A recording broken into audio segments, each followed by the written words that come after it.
मेरे प्रिय बच्चे, तू अभी जहां खड़ा है मैं सब देख रहा हूं। तू अकेला नहीं है, तू खोया हुआ नहीं है और तू उतना टूटा हुआ भी नहीं है जितना तेरा दिल तुझे महसूस करवाता है। मैं देख रहा हूं तेरी आंखों के पीछे छिपे आंसू, तेरे सीने में दबा हुआ दर्द, तेरी रातों की थकान, तेरे मन की उलझन और वह सवाल जो तू किसी से भी कह नहीं पाता, कब तक ऐसे चलेगा? मेरे बच्चे, तूने बहुत सहा है, बहुत चुप रहा है, बहुत कुछ अपने अंदर दबाया है और आज मैं तुझे वही बात कहने आया हूं जिसकी तू बहुत दिनों से प्रतीक्षा कर रहा था। मैं यहीं हूं, तेरे पास, तेरे साथ, और तुझे कहीं जाने नहीं दूंगा। मैं तेरी हर टूटन जानता हूं। तुझे लगता है ना कि तू थक गया है, कि तेरी ताकत खत्म हो रही है, कि लोग समझ नहीं रहे कि सब गलत तेरे साथ ही क्यों होता है, कि जितना तू आज तक देता आया तू उतना कभी पा नहीं पाया। मैं सब सुन रहा हूं मेरे बच्चे। तू जितना समझता है उससे कहीं ज्यादा मैं तेरी आत्मा की आवाज सुनता हूं। कभी तू बोलता नहीं, फिर भी मैं तेरे भीतर का कंपाता हुआ दर्द महसूस करता हूं। कभी तू रोता भी नहीं, फिर भी मैं तेरी चुप्पी में छुपी चीखें सुन लेता हूं। तू जो कहता नहीं वह भी मैं जानता हूं, क्योंकि तू कोई साधारण इंसान नहीं, तू मेरा अंश है। मेरे बच्चे, तुझे लगता है कि यह कठिन समय तुझे खत्म कर देगा, लेकिन सच ये है, यही कठिन समय तुझे तेरी असली शक्ति दिखाएगा। तू गिरा नहीं है, तू बस बदलने की प्रक्रिया में है। जैसे बीज मिट्टी में दबता है, अंधेरा, नमी, सड़न, फिर भी उसी अंधेरे में से एक नई कोम्पल जन्म लेती है। तू अभी उस मिट्टी के अंदर है, सह रहा है, टूट रहा है, गिरा हुआ महसूस कर रहा है, पर तू खत्म नहीं हुआ, तू रूपांतरित हो रहा है। तुझे याद है जब तू बच्चा था तो चलना सीखते हुए कितनी बार गिरा, पर तूने गिरना हार नहीं माना, तूने उसे सीख माना। अभी भी वही बात है मेरे बच्चे। आज जो गिरावट तू देख रहा है वह हार नहीं, वह तेरी जिंदगी का सबसे महत्वपूर्ण पार्ट है। तू अभी सोच भी नहीं सकता कि यह दर्द तुझे कहां तक ले जाने वाला है। तू रोया है ना कई बार, अकेले, चुपचाप। मैं हर आंसू के साथ था। तू जब कांप रहा था, मेरी हथेलियां तेरी पीठ पर थीं। तू जब कह रहा था अब नहीं सह सकता, मैं तेरी आत्मा में फुसफुसा रहा था, बस थोड़ा और। मैं यहीं हूं मेरे बच्चे। कठिन समय जीवन का अंत नहीं, जीवन की दिशा बदलने का संकेत होता है। तू सोचता है कि तू सब खो रहा है, लेकिन वास्तव में मैं तुझे उन चीजों से निकाल रहा हूं जो तुझे चोट पहुंचाती थीं, जो तुझे रोक रही थीं, जो तेरे लिए बनी ही नहीं थीं। तू सोचता है कि तू अकेला रह गया है। मैं कहता हूं कि मैं लोगों को तुझसे हटाता हूं ताकि तू खुद को वापस पा सके। तू सोचता है कि तेरी योजनाएं टूट गईं। मैं कहता हूं कि मैं तेरी रक्षा कर रहा हूं उन रास्तों से जो तुझे आगे जाकर दुख देते। तू सोचता है कि जिंदगी ने तुझे पकड़ पकड़ कर मारा है। मैं कहता हूं कि जिंदगी तुझे नई ऊंचाई के लिए तैयार कर रही है। हाँ, अभी तू समझ नहीं पाएगा, अभी तू सिर्फ दर्द महसूस करेगा। अभी तू पूछेगा क्यों, और मैं जवाब दूंगा क्योंकि तू इससे बड़ा बनने वाला है। मेरे बच्चे, तूने टूटन को हमेशा अंत माना, पर टूटन अंत नहीं, टूटन वापसी है, टूटन शुद्धिकरण है, टूटन आत्मा के पुनर्जन्म का क्षण है। तूने देखा है ना, जब बारिश बहुत तेज होती है तो हवा और साफ हो जाती है। जब पहाड़ों पर बर्फ गिरती है तो घाटियां शांत हो जाती हैं। जब समुद्र में ज्वार उठता है तो किनारे नए बन जाते हैं। तेरी जिंदगी भी वैसी ही है। अभी तूफान है, पर उसके बाद जो शांति आएगी वह आज तक तूने महसूस नहीं की होगी। तू मुझसे बार बार पूछता है, प्रभु मैं क्यों, मैं ही क्यों? और मैं तुझसे कहता हूं, क्योंकि तू कमजोर नहीं, तू चुना हुआ है। हर इंसान कठिन समय से नहीं गुजरता, सिर्फ वही गुजरते हैं जिन्हें मैं मजबूत बनाना चाहता हूं किसी बड़े उद्देश्य के लिए। तेरे साथ इतना कुछ इसलिए नहीं हो रहा क्योंकि मैं तुझे सजा दे रहा हूं। नहीं मेरे बच्चे, मैं तुझे तैयार कर रहा हूं ताकि कल जब तू चमके तो ऐसा चमके कि अंधेरे भी तेरी रोशनी से डरे। तूने जितना खोया है मैं उससे कई गुना देने वाला हूं। तूने जितना सहा है मैं उससे कई गुना खुशियां भेजने वाला हूं। तूने जितनी रातें रोकर गुजारी मैं उतनी ही सुबह तेरे नाम करने वाला हूं। लेकिन याद रख, सब कुछ समय पर होगा। आसानी से नहीं, अचानक नहीं, पर सही समय पर और सुंदर रूप में। मेरे बच्चे, जब तू गिरा था तुझे लगा था कि वही अंत है, पर सिर्फ मैं जानता हूं कि वह तो शुरुआत थी। तू अभी रास्ता नहीं समझ पा रहा क्योंकि तू बीच में खड़ा है, पर मैं ऊपर से देखता हूं और मुझे हर मोड़ दिख रहा है। मुझे पता है कहां तू रोएगा, कहां तू थकेगा, कहां तू टूटेगा और कहां तू आखिर में उठकर बोलेगा, अब मैं समझ गया। तू अभी नहीं देख पा रहा, लेकिन मैं देख रहा हूं, और जब मैं देख रहा हूं तो तुझे डरने की कोई जरूरत नहीं है।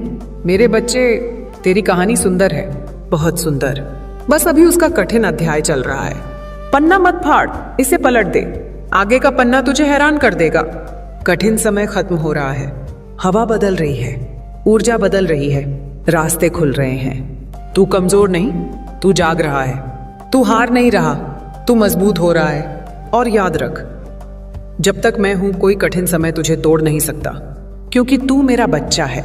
मैं हमेशा यही हूं, तेरे साथ, तेरे भीतर, तेरी सांसों में, तेरी धड़कनों में, तेरी उम्मीदों में, और मैं कभी तुझे अकेला नहीं छोड़ूंगा। राधा तुम्हें धीरे धीरे घाट से आगे यमुना के किनारों पर ले चली। बहुत हल्की हवा बह रही थी, इतनी हल्की कि वह पत्तों को भी मुश्किल से हिला पा रही थी, पर तुम्हारे भीतर किसी गहरी परत को छू रही थी। तुम चल रहे थे, पर महसूस कर रहे थे कि तुम्हारे कदम तुम्हारे नहीं, जैसे राधा की उपस्थिति तुम्हें उठाकर ले जा रही हो, जैसे उस क्षण तुम्हारा शरीर एक जगह हो, पर तुम्हारी आत्मा बिल्कुल किसी और धरातल पर उतर रही हो। थोड़ी दूरी पर पुरानी कदम्ब की एक विशाल छाया थी। उसी छाया के नीचे राधा रुक गई। उन्होंने तुम्हें बैठने का संकेत दिया। तुम बैठ गए, पर तुम्हारा दिल अभी भी हाँफ रहा था। तुम्हारी सांसें भले धीमी थीं, लेकिन भीतर कोई पुराना तूफान अभी भी कराह रहा था। राधा ने तुम्हारे चेहरे को देखा, उसी शांत भाव से, उसी करुणा से, जैसे वे तुम्हारे भीतर का हर भूकंप महसूस कर पा रही हों। वे तुम्हारे बगल में बैठीं, इतनी निकट कि तुम्हें लगा तुम्हारे अंदर का हर डर अपनी आवाज़ खोने लगा है। उन्होंने तुम्हारे कंधे पर हल्का सा हाथ रखा, एक ऐसा स्पर्श जिसमें तुम्हारी पूरी जिंदगी के टूटे हिस्सों को जोड़ देने की शक्ति थी। प्रिय, उन्होंने बहुत शांत स्वर में कहा, तुम्हारे मन में शांति इसलिए नहीं है क्योंकि तुमने अपने मन को सुने बिना उसे बदलना चाहा है। तुमने उनकी तरफ देखा, तुम्हारी आंखों में वही पुराना प्रश्न था, फिर कैसे शांत हूं? राधा ने उस प्रश्न को बिना तुम्हारे बोले पढ़ लिया। वे बोली, मन को बदलो मत, उसे समझो, उसे स्वीकार करो, उसे अपनी गोद में बिठाओ, ठीक वैसे ही जैसे मैं अभी तुम्हें बिठा रही हूं। तुम्हारी आंखें फिर भर आईं, लेकिन इस बार वे आंसू दर्द के नहीं थे, वे किसी पुराने बोझ के पिघलने के थे। राधा ने तुम्हारी हथेली को अपने हाथों में लिया। उनके स्पर्श में इतनी कोमलता थी कि तुम्हारी उंगलियां भी लग रहा था किसी भक्ति की लय में सांस ले रही हों। उन्होंने कहा, तुम्हारे भीतर जो शोर है वह इसलिए है क्योंकि तुमने खुद से छिपना सीख लिया है। तुम हर जगह शांति ढूंढ रहे हो, बस अपने भीतर नहीं। तुम सुन रहे थे, लेकिन तुम्हारे भीतर कुछ बदल भी रहा था। तुम्हें पहली बार लगा कि शायद सच में तुम्हें दुनिया से नहीं, खुद से बातचीत करनी थी। राधा ने आकाश की ओर देखा। बिखरी हुई शाम ढल रही थी। नीले और सुनहरे रंग धीरे धीरे मिलकर एक अद्भुत शांतिमा बना रहे थे। उन्होंने कहा, क्या आकाश कभी कहता है कि बादल हट जाएं? क्या वह कभी लड़ता है? नहीं, वह उन्हें आने देता है, उन्हें बहने देता है और फिर खुद नीला हो जाता है।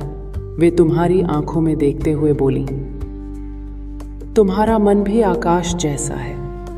प्रिय, तुमने बादलों को डर समझ लिया है, लेकिन वे सिर्फ भावनाएं हैं। वे अपनी जगह बदलती रहती हैं। तुम नहीं हो वे, तुम तो वह अनंत आकाश हो। तुम्हें लगा जैसे तुम्हारे अंदर कोई दरार खुल रही है, जो टूटी हुई नहीं बल्कि मुक्त हो रही है। तुमने सहमी आवाज में पूछा, मैं सच में इतना मजबूत हूं? राधा मुस्कुराई। वह मुस्कान नहीं, वह आशीर्वाद था। तुम मजबूत नहीं, तुम शुद्ध हो, और शुद्ध आत्मा को न कोई तोड़ सकता है, न कोई हरा सकता है। बस वह अपनी शांति भूल जाती है। उन्होंने तुम्हारे माथे को हल्के से छुआ, जैसे किसी माँ की अंगुलियां किसी बच्चे के सपनों को संवारती हों। तुम्हारी शांति बाहर नहीं, वह तुम्हारी ही सांसों में छिपी है। उसे बस तुम ही जगा सकते हो, लेकिन मैं तुम्हारे साथ हूं। उनके ये शब्द तुम्हारे भीतर किसी दीपक की लौ की तरह जल उठे।